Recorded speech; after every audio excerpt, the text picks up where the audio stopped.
morning, friends. In my earlier video, we have seen the first poem, Song of the Open Road by Walt Whitman. In this video, we are going to deal with the second poem from your syllabus, that is The Indian Weavers. Now, Indian Weavers is a poem written by Sarojini Naidu.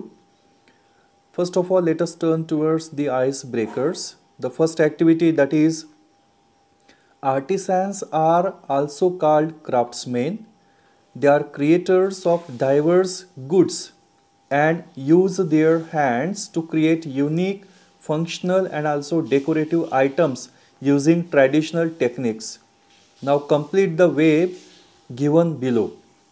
So the first thing that is given, different types of artisans, and first one that is given here, goldsmith. Here again some examples you can give. Can you suggest here? कौन सा आप examples दे सकते हैं यहाँ पे? Guess करिए.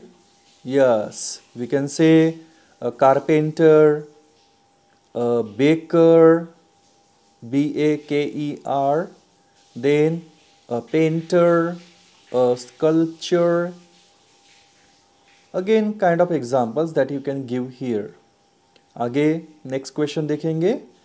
Discuss with your partner the seasons occasions when we need. जब हमें ज़रूरत होती है, क्या ज़रूरत होती है? Woollen clothes. तो वुलन क्लोथ्स कब पहनते हैं हम लोग? We wear woollen clothes during the winter season. ठीक है, तो सीजन या ऑकेजन का नाम आपको देना है. फिर कैजुअल क्लॉथ्स हम कब वियर करते हैं? हमारे डे टू डे प्रोग्राम्स के लिए. ओके, हम ऑफिस को जब जाते हैं या फिर स्कूल को जब जाते हैं उस वक्त. Okay, when we go to school और ऑफिसेस और again attend the normal our daily life works. Then rich silk clothes, कब हम इनको पहनते हैं? रिच सिल्क क्लोथ्स कब पहनते हैं? तो जब पर्टिकुलरली कुछ रिचुअल्स होते हैं. ठीक है, रिचुअल्स यानी कोई ऐसे धार्मिक प्रोग्राम वगैरह जिनको बोलते हैं, तो ऐसे रिचुअल्स वगैरह जो होते हैं उस टाइम में हम इनको पहनते हैं. उसके बाद में कलरफुल कंफर्टेबल क्लोथ्स जो है वो कब पहनते हैं हम लोग? कलरफुल कंफर्टेबल क्लोथ्स बोलने के बाद में खास करके मुझे यहाँ पे आता है, याद जो आता है वो फेस्टिवल्स. ओके, फेस्टिवल्स के दौरान हम यूज़ करते हैं इनको. ऐसे वगैरह हम बोल सकते हैं. ठीक है, अभी ये रिच सिल्क क्लॉथ्स जो दिया हुआ है ना, ये मैरिज शिरोमणि के वक्त भी किसी एक समाज में, धर्म में पहना जाता है इनको. Then let's play a game. The teacher will ask the student some questions. Student will understand that there are some exceptions to the general rules. Let's start. सबसे पहले यहाँ पे one who views is a viewer. One who plays a game is a, क्या कहेंगे उसको? Right, gamer. One who sings, singer. One who dances, क्या बोलेंगे उसको? कंप्लीट करो. One who teaches is a, okay. And last one who cooks is a, क्या बोलेंगे उसको? कुकर. गेस करो बराबर, सही आंसर बताओ. He is a cook. या फिर उसको और दूसरा वर्ड कौन सा है पता है आपको? कोई उसको अपना करियर भी बनाता है. हाँ, समझ में है आपको? गुड. चलो next activity. We have often seen the pictures of Gandhi ji spinning on his charkha. Discuss the reasons behind this. One has been given for you. कौन सा पहला एक आंसर करके दिया हुआ है आपको? जैसे कि to give rural people an opportunity to earn their livelihood. Okay, and और एक क्या दे सकते हैं वहाँ पे? एक जैसे मैं आपको बताता हूँ, मेक देम सेल्फ सस्टेन, यानी उनको पैरों पर खड़े होने के लिए हेल्प होनी चाहिए, उसके लिए था वो एक चरखा. उसके बाद में और कुछ गेस कर सकते हो आप यहाँ पे. ठीक, तो आपको इसको और से फील करना है. ओके, एक्चुअली चरखा जो था, जो उन्होंने यूज़ किए थे, तो वो चरखा एक तरह से सिंबल ऑफ फ्रीडम भी था. एक लोगों को साथ में लाने का एक मीडियम था वो.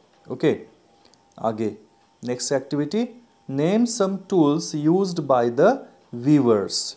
कौन से टूल्स यूज़ करते हैं वो? लूम यूज़ करते हैं, उसके बाद में और वो क्या करते हैं यहाँ पे? सीजर्स, उसके बाद में वीविंग कॉम्ब, और से यार्न, यार्न यानी YARN, thread. Okay, now name some types of yarns used by the weavers. कौन से है वो? एक है लिनेन, और गेस करिए आप यहाँ पे, गेस करो, जो इसके पहले एक्टिविटी देखी थी उसके हिसाब से। सिल्क, और कुछ गेस कर सकते हैं आप? वूल, कॉटन। ओके, इस तरह से। देन अभी यहाँ पे इंट्रोडक्शन आपको दी हुई है, और बाकी पोएम जो है वो मैं आपको बताता हूँ। Okay, good morning friends, and today we will continue with the poem the Indian weavers. Here the poem is written by Sarojini Naidu. About Sarojini Naidu, that she is a political activist, a feminist, and the first Indian woman to become the president of Indian National Congress. Now students, she is a feminist. Feminist यानी क्या होता है? तो जो एक woman writer जो होती है, जो वुमन के बारे में लिखती है और साथ ही में वुमन के एक्टिविटीज़ के बारे में अपने राइटिंग्स के द्वारा लोगों को जो एक उनका दुख है, दर्द है, या फिर उनकी फीलिंग्स है, उनको वो एक्सप्रेस करती है, तो उनको एक फेमिनिस्ट कहा जाता है। उसके बाद में एक वुमन राइटर होने की वजह से उन्होंने ऑब्वियसली इस इंडियन कल्चर के बारे में भी अपने पोएम में यहाँ पे लिखा हुआ है। उसके बाद में एक इंडिया का फ्रीडम स्ट्रगल जो रह चुका है, in the India's freedom struggle she was a very famous, a popular name that she is. Again she became the governor of the United Provinces in 1947. United Provinces यानी यहाँ पे वो एक तरह से जो इंडिया डाइवर्सिफाई होने के पहले यहाँ पे जो प्रोविंस जो थे, यहाँ पे वो एक गवर्नर की तरह यहाँ पे काम कर चुकी थी। उसके बाद में उन्होंने जो अपनी रचनाएं जो की हुई है, तो under a pet name, okay, तो सॉब्रिट that she wrote her work, and that is Nightingale of India. अभी उनको नाइटिंगेल ऑफ इंडिया यानी भारत की कोकिला कहा जाता है। तो कोकिला क्यों कहा जाता है उनको? तो उनकी राइटिंग जो है उनमें सिंप्लिसिटी है, उनमें एक तरह से राइम्ड पार्ट है, राइम्स है उसमें, साथ ही में छोटी छोटी ऐसी उनकी पोएम है। छोटी पोएम होने के बावजूद उनमें जो जिस्ट भरा हुआ जो है वो बहुत ही अच्छा खासा है। तो वो एक इंडियन कल्चर को डिस्प्ले करता है, इंडियन वुमेनहुड को डिस्प्ले करता है, साथ ही में इंडियन वुमेन के प्लाइट के बारे में भी उन्होंने यहाँ पे उसको जताने की कोशिश करी हुई है। So she is a very famous poet, and her famous poem that is for our studies, it is Indian weavers. Indian weavers जो है एक शॉर्ट पोएम है, जहाँ पे वो एक तरह से 3 सेक्शंस ऑफ आवर लाइफ को उन्होंने वीवर्स के द्वारा जताने की कोशिश की हुई। यहाँ पे 3 सेगमेंट हम बोलेंगे इनको, 3 particular times of a day, they symbolise और again they are quite similar with the 3 stages of our life. यहाँ पे जो 3 टाइम ऑफ अ डे जो बताए हुए हैं यहाँ पे, वो है सुबह का time, morning, then evening time और नाइट टाइम। तो यहाँ पे जो मॉर्निंग जो है वो एक तरह से बर्थ के बारे में बताता है, important event of human life, that is our birth, that is our childhood. उसके बाद में जो सेकंड स्टेज होती है हमारे लाइफ की वो होती है एडल्टहुड। तो यहाँ पे भी एक तरह से हम जब यंग रहते हैं तो उस टाइम में भी हमारी एक फीलिंग कैसे होती है उसके बारे में यहाँ पे आपको पता चलेगा। और साथ ही में डेथ टाइम जब हमारा नियर आता है, ओल्ड, तो उस टाइम में भी यहाँ पे एक जो हमारी फीलिंग्स जो होती है उसके बारे में यहाँ पे वीवर्स के द्वारा यहाँ पे बताने की कोशिश की हुई है।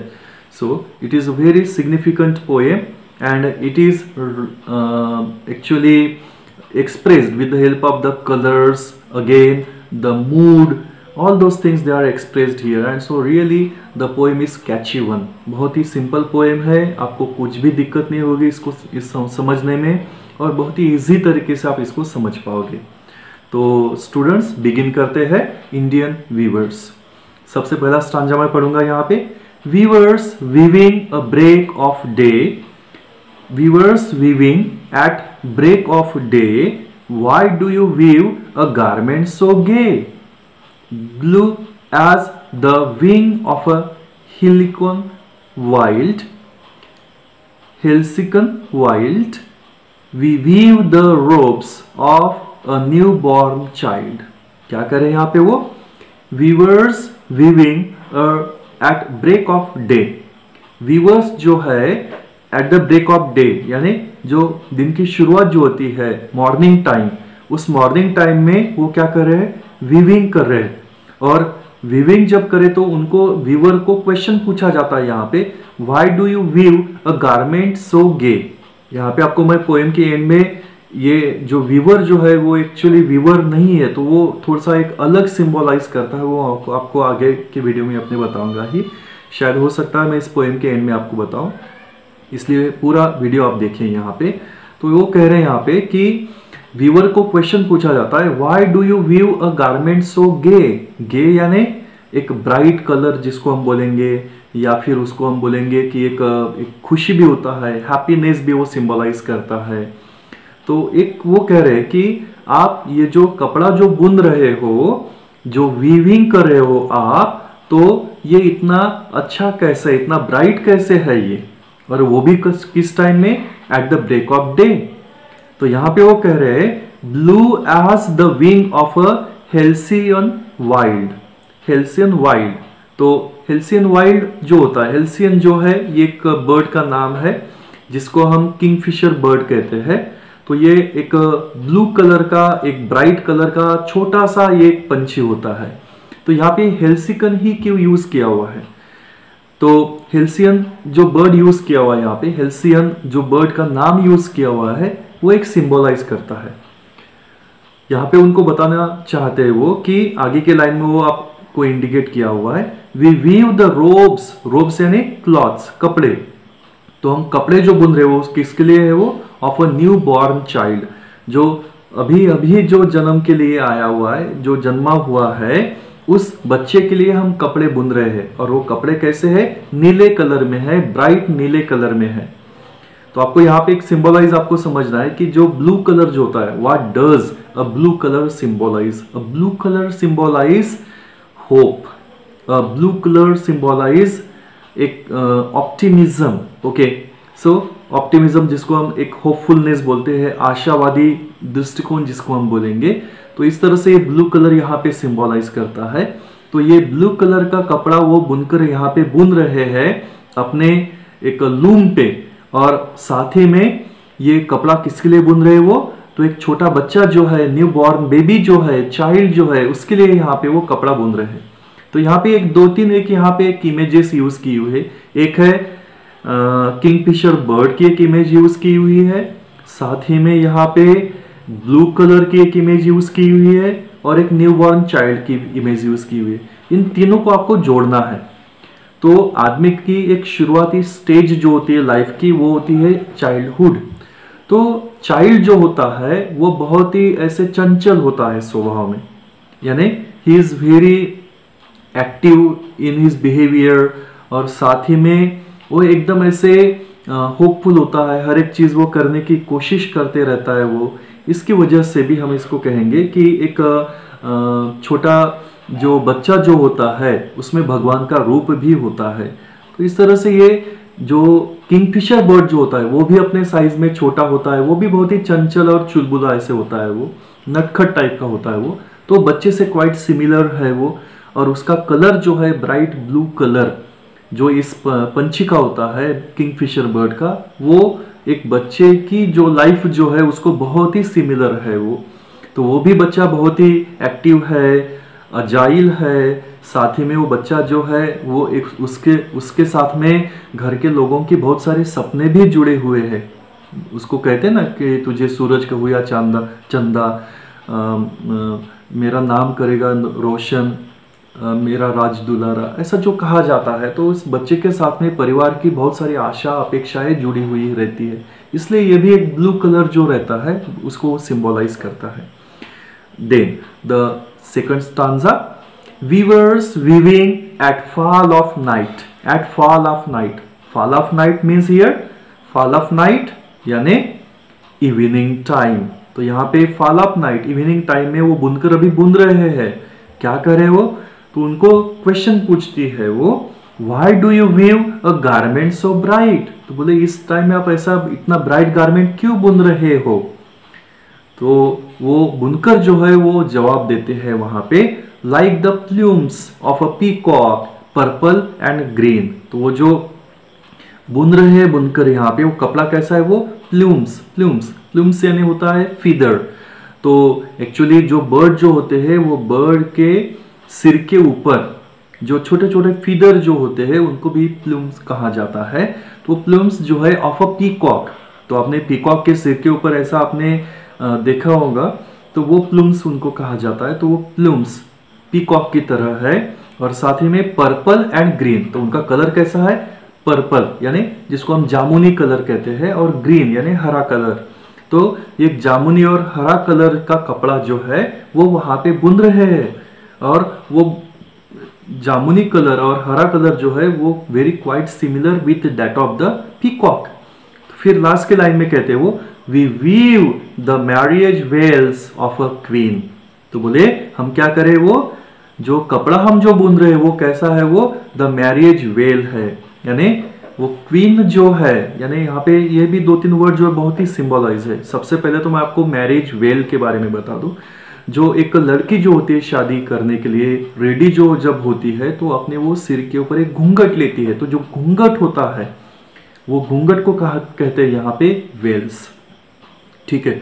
तो मैरिज वेल्स वो बुन रहे, यानी जो एक शादी करने के लिए जो रेडी होने वाली जो दुल्हन जो है, दुल्हन का सिर के ऊपर जो अपने वो जो घूंघट लगाती है वो घूंघट वो बुन रहे हैं यहाँ पे। और आपको भी पता होगा कि इंडिया में जो शादियां जो होती है वो इवनिंग टाइम में होती है, और साथ ही में एक लड़की जो होती है वो एक क्वीन की तरह होती है। शादी के लिए जब वो तैयार होती है तो एक क्वीन की तरह वो तैयार होती है। इसीलिए ये जो क्वीन यहाँ पे जो एक तैयार हो रही है, एक लड़की जो एक क्वीन की तरह तैयार हो रही है, तो अपने सिर के ऊपर वो घूंघट लेने वाली है, घूंघट ओढ़ने वाली है वो, और वो घूंघट जो है वो यहाँ पे पर्पल और ग्रीन कलर का होने वाला है। तो यहाँ पे आपको समझना है फ्रेंड्स कि एक बर्ड जो यूज किया हुआ है, जैसे पहले स्टांजा में वहां पे किंगफिशर बर्ड का यूज किया हुआ था, और यहाँ पे जो बर्ड यूज किया हुआ है वो है एक पीकॉक बर्ड। साथ ही में जो कलर यूज किए हुए हैं सिंबॉलिकली यहाँ पे वो है purple and green colour. And again और एक सिंबल है यहाँ पे, जैसे पहले में एक बच्चा सिंबल यूज किया हुआ था, तो यहाँ पे ये जो सिंबल यूज किया हुआ है वो है एक दुल्हन का।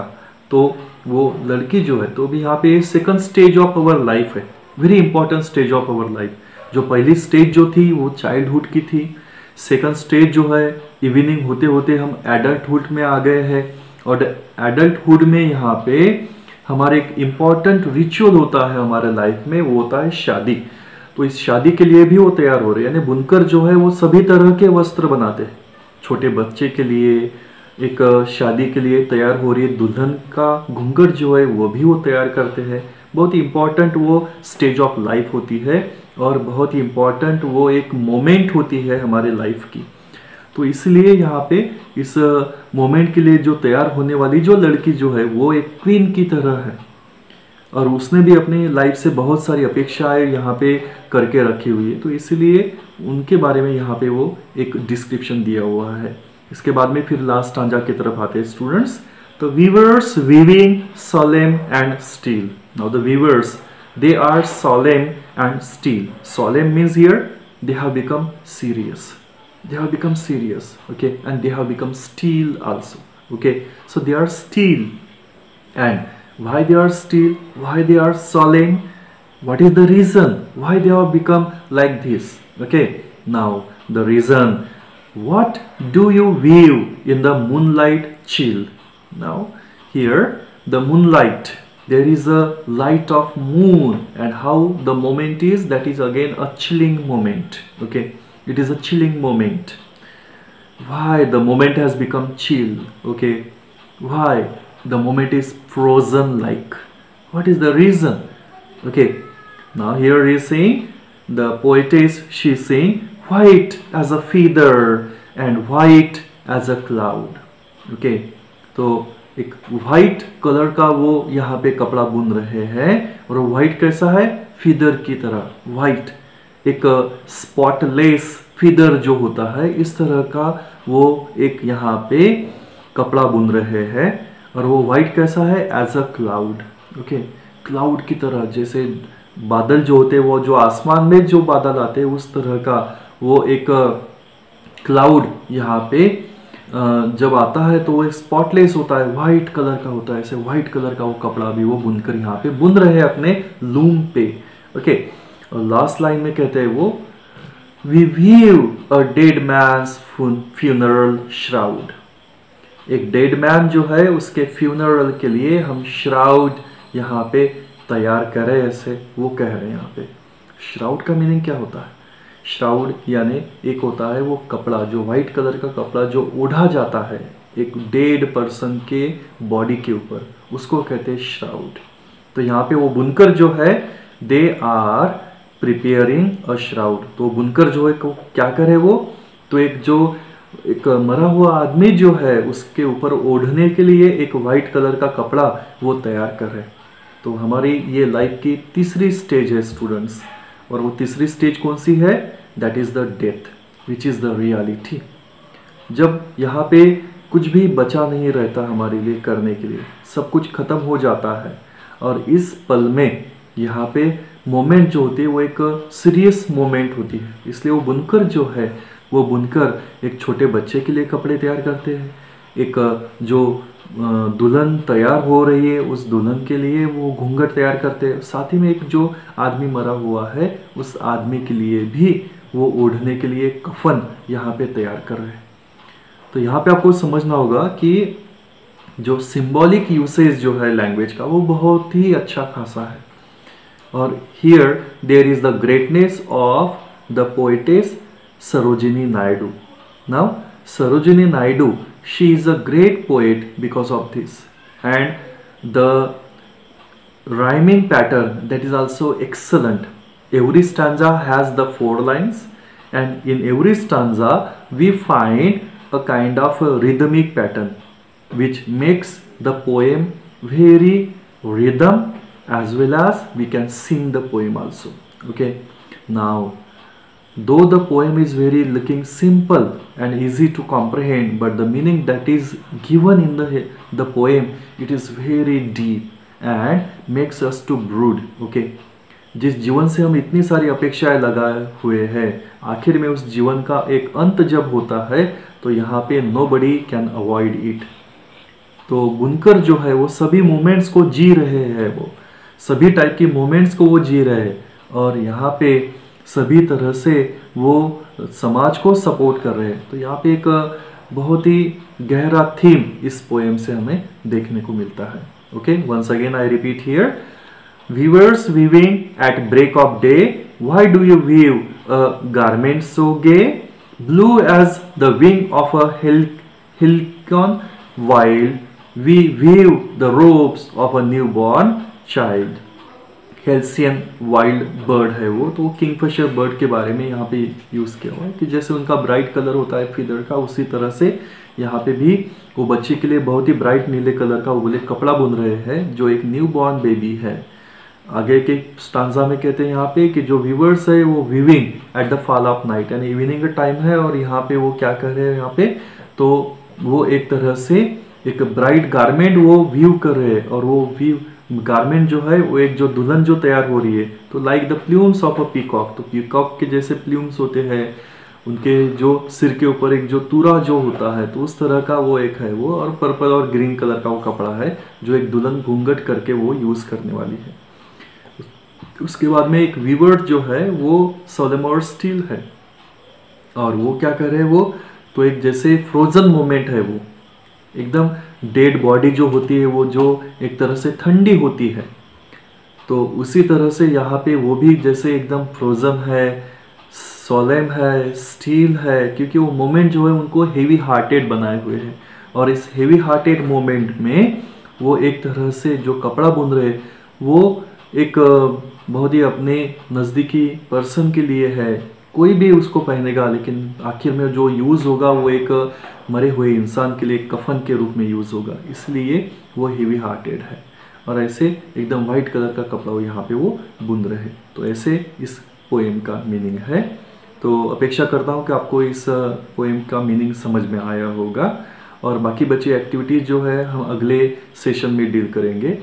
So please support us, like, share and subscribe to our channel, and do comment what type of videos that you would like to have. Okay,